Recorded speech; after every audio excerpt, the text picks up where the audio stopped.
Good afternoon, ladies, gentlemen, non-binary peoples. This is Bronson's By Any Means Necessary Fantasy Football Talk for Tuesday, November 22nd, 2022. This will be the Week 12 waiver wire video.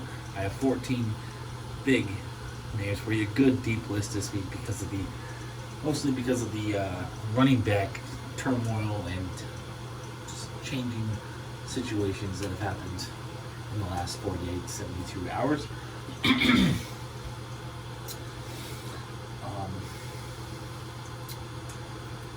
And I completely lost my train of thought. But week 11 was not the best week for me, fantasy football wise. More in real football, as the Vikings got completely embarrassed by the Cowboys. But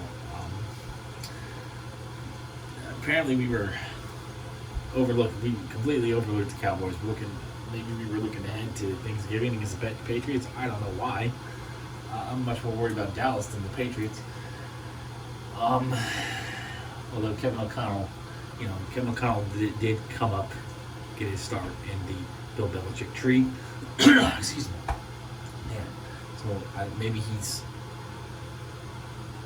just feels the team needed to be extra prepared for that, and not so prepared for the Cowboys, which was a mistake. And now we have no Christian Darrisaw on a short week. I don't know. I'm not liking our chances. I think the Vikings are going to have a stretch of losses here. I think this is the part of the year where we're going to struggle. But there have been parallels to the Rams last year. They started the season out strong, struggled around this time of year, and finished strong, and eventually won the Super Bowl. So maybe we'll have the same trajectory. Kevin O'Connell didn't come from that Sean McVay tree like he was with the Rams last year. He saw this just last year. So one can only hope, and we can look forward to a better Week 12. There's no teams on bye this week, so you shouldn't have any bye week blues. We should all be at full strength except for injuries. Updates on my life. So a couple months ago, I told you guys about the IRS situation, about how my money order that I sent wasn't received, and I was going on this rant about, turns out it did get received. It just didn't post to my account until November 1st, I guess. It's updated. It was updated yesterday. I made another payment yesterday, so now I'm down to, I think, like $60 because of the the money order was $200. This payment was $200, and then it was supposed to be $450 total, and then it's been $10 in accumulated interest over the course of the year.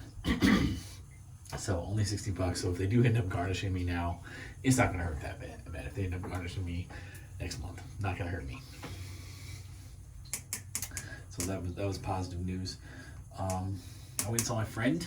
He's been working. He's a bartender down at the Emerald Line, which is in Old Town, Portland. He's been back in town for a couple of months. He moved back finally, but we just really hadn't caught up because we've just been working. We're both working so much. But I finally went over, made some time to go over to see him for a couple of hours. I had a beer, had a shot. Got some cookie, gave me some cookies. It was nice to see him. It's always nice to see him. He's a very positive, uplifting person for me. It was nice to have that bit of socialization. I don't get much of it these days. What else was there? I'm gonna go see the menu after this video is done. The show time is in about 20 minutes. I watched She Said on, was it Sunday? Sometime this weekend. Good movie for people who appreciate, good movies. It was really slow, really boring, but especially me as someone who's I miss doing journalism, and I wish that my career in that field had not been tarnished. That was a big passion of mine. I miss it. I wish I could still do it. So it was nice to see the thoroughness and the what's the word I'm looking for, damn it? The thoroughness and the techniques and the ways they went about uncovering the truth about Harvey Weinstein and the whole mess, the whole scandal, the whole Me Too movement that came from it.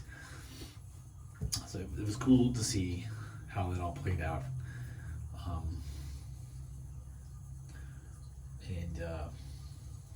So, I give it a 3 out of 5 just because it was boring.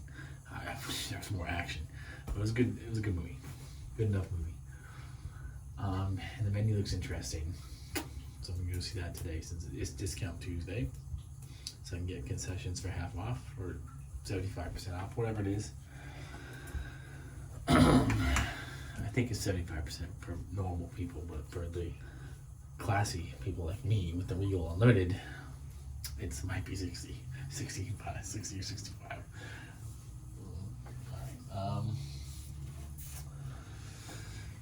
Yeah, good waiver wire this week. 14 names for you. I guess let's jump into it. Quarterbacks. I got 2 quarterbacks for you, starting with Jimmy Garoppolo. He did have a 4-touchdown pass last night, so we saw what the ideal San Francisco offense looks like under Kyle Shanahan, under Jimmy Garoppolo. With all these weapons they've assembled, and it looked pretty good. So if that can continue, if that can be more consistent, then Jimmy Garoppolo could be a pretty reliable fantasy quarterback for you. The problem is Garoppolo up to this point hasn't been super consistent. So, but he is worth streaming if you need someone to replace. Justin Fields could be out this week. You just don't like the matchup your quarterback has. Kyler Murray could be out. Jimmy Garoppolo could just be good depth. And then also Deshaun Watson, he's eligible to return from suspension next week. So you want to get a jump on your league mates and add him tonight, a week early, so you can have him down the stretch and have him for your playoff run. Tight ends, I got one for you. Just Juwan Johnson, the ex-Oregon, ex-Penn State wide receiver turned NFL tight end. His touchdown streak continues. He's looking like another Jimmy Graham. The Saints seem to find these guys who they take off the street and turn into legitimate fantasy tight ends. Juwan Johnson looks like the next one. He's worth adding if you need a tight end. Now for the wide receivers, I've got 5. Starting with Darius Slayton. Darius Slayton looks like the de facto number 1 guy in the Giants passing tag because they've been dealing with a lot of injuries, and they really just don't have anybody good out there. Let's be honest. But Darius Slayton looks like the guy, so he is going to have a pretty high ceiling week to week or every week. So he's worth having on your roster. And then Treylon Burks came out of nowhere, had a huge day for the Titans on Thursday against the Packers. He looks to be healthy. He looks to be looking to live up to the anticipation and the hype that we all had for him coming into the season. He could be a league winner for you down the stretch here. Zay Jones, nothing too sexy there, but he does get a lot of targets. He catches a lot of balls. Not doing a lot with it, but in a PPR league, which is most leagues nowadays, in a standard half-point PPR, he's useful. In a 1-point PPR, he's very useful. And even in just a regular, maybe not so much in a standard league. If you're still playing old-fashioned standard, which is no PPR at all, you probably don't want Zay Jones. But in a PPR league, Zay Jones can be very useful to you because the target floor is massive. The ceiling,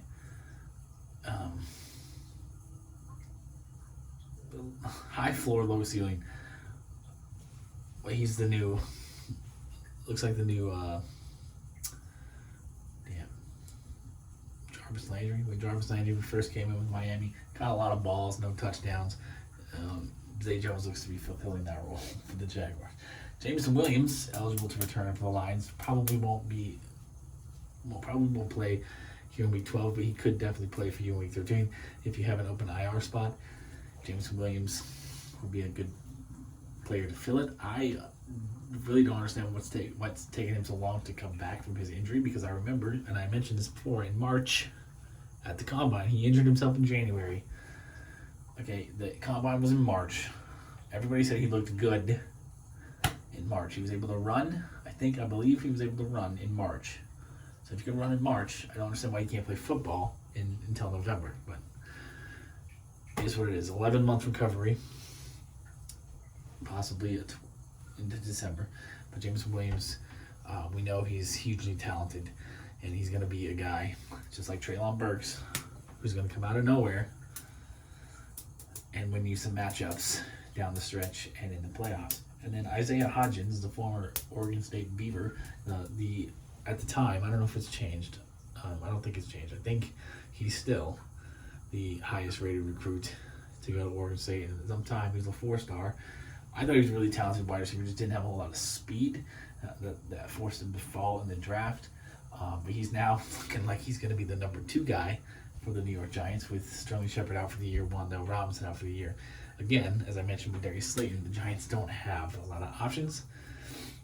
So Isaiah Hodgins, if he becomes a starter, he could have some deep league appeal for you in fantasy football. Now for the running backs, I got 6 for you. Fantastic week for running backs on the waiver wire. Probably the best week for running backs on the waiver wire all season because of the upheaval and the changes on the depth charts for a lot of teams. First, number 1 running back, Rachaad White. We saw him get 22 carries, 105 yards in week 10 before the bye. He's been getting more and more work throughout the season, and he's been producing with his work while Leonard Fournette has not. So it doesn't bode well for Leonard Fournette. Rachaad White, though, if you have Leonard Fournette, Rachaad White needs to be your priority waiver wire ad this week. But even if not, I think Rachaad White, it looks more and more likely that he's going to be the guy for Tampa Bay moving forward. And then Isaiah Pacheco solidified himself as the Chiefs' number 1 guy last week, getting over 100 yards against the Chargers, completely phasing out Clyde Edwards-Helaire, the former first-round pick, who now looks like a tremendous bust. Isaiah Pacheco in that Chiefs offense, the Chiefs running back is always going to be a good fantasy ad despite the limited touches. So Isaiah Pacheco can be a weekly running back too moving forward. Latavius Murray, because of the cut of Melvin Gordon, Latavius Murray is now, so Melvin Gordon got cut, and Chase Edmonds is now out for the rest of the year, I believe. So Latavius Murray is the guy in Denver moving forward. They may not be saying much. We know Latavius Murray is not super great. We know the Denver offense isn't great, but with the amount of volume that Latavius Murray is going to see, he doesn't belong on the waiver wire. Samaje Perine had a huge day last week with the Joe Mixon injury. Joe Mixon is in concussion protocol. He may miss Week 12's game. If that's the case, Samaje Perine would be a very attractive option at the running back position. So if you have Joe Mixon, you should definitely be handcuffing him with Samaje Perine this week. He should be your number 1 running back priority, as he was for me in the leagues in which I have Joe Mixon. And Cam Akers, so both Rams running backs now, Cam Akers, Kyron Williams, with the surprising cut of Darrell Henderson this morning. Both Rams running backs now get elevated into flex consideration. Cam Akers has been a massive disappointment, but he did lead the team in carries last week. And then Kyron Williams saw the, I don't remember if he saw the most touches or if it was the most snaps. I think it was snaps. I think he saw more snaps. Kyron Williams saw more snaps than Cam Akers and Darrell Henderson combined. So that bodes really well. Kyron Williams is going to be a factor in the passing game, and potentially could be the lead back in getting carries as well. We'll have to see how that plays out. That's why I'm recommending them both. As you know, for Week 12, going into Week 12, we don't know how that's going to. That's a mess. The Rams are completely falling apart, completely dysfunctional, which I kind of understand. Les Snead is a terrible GM, honestly. He really was garbage before Sean McVay got there. And now Sean McVay, I think Sean McVay's half checked out. I really feel like he wants to, I feel like he's burnt out. And I think he wants to quit and go to TV for a while, go the whole John Gruden route. Well, hopefully not closet racist. And so I think he's checked out. And I wouldn't be surprised if he quits at the end of this year to go do that. to revitalize himself, kind of like Dave Vermeil did way back in the day. That worked out really well for him. So, yeah, we'll see. But completely dysfunctional in LA a year after winning the Super Bowl. But both running backs, again, Cam Akers and Kyron Williams, are flex-worthy considerations heading into Week 12. So that's it. I am going to end this and upload it and go watch my movie. Hopefully not super late like I was to the She Said movie, because my stupid ass was trying to sneak in one more Uber order before I went to the movie, and it was a really short one. It was like 2.5 miles, right? So it should have taken me like 10 minutes, 15 minute stops. It ended up taking me half hour, and I was so pissed, and I had to come back.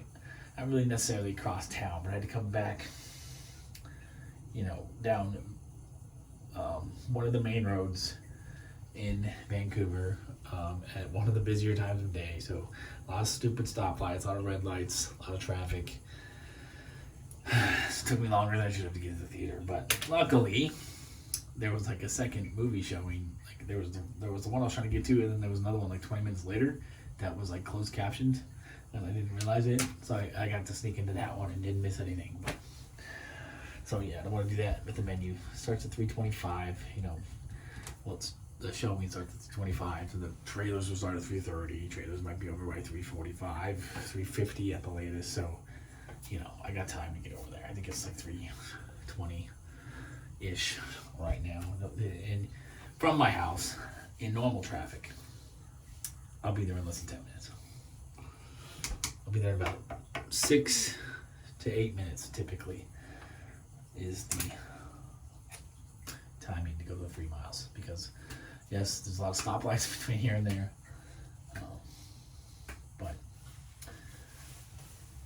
this time of day, 3 something, might be the best time of day to go. So, all right. Peace, love, and nacho fries. Good luck with your waivers tomorrow morning. Good luck with your matchups. Only a couple more weeks till the playoffs start, so hopefully you can get a win this week and position yourself well to basically control your destiny heading into week 13 and week 14. Bye.